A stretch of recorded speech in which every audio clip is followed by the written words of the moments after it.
The ninth vulnerability in OWASP top 10 is using components with known vulnerabilities.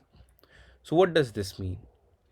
So if you do not know the version of all the components that you use into your web application, then this may lead to severe issues.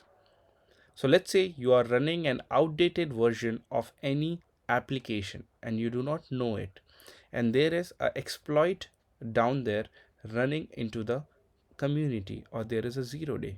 So anyone can exploit your server. So vulnerable system, application or softwares or protocols which are running leads to these types of attack. Outdated softwares or 0 day vulnerabilities also leads to these types of issues. Now, why this attack happens?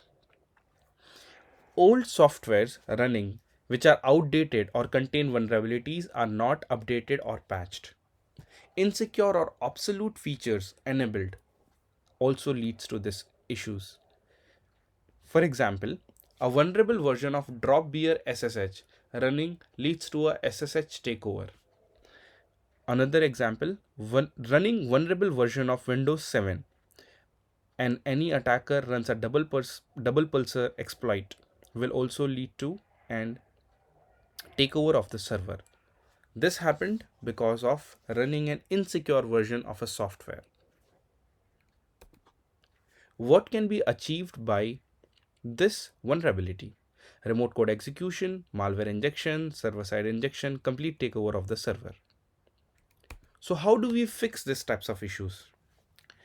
Update before going live.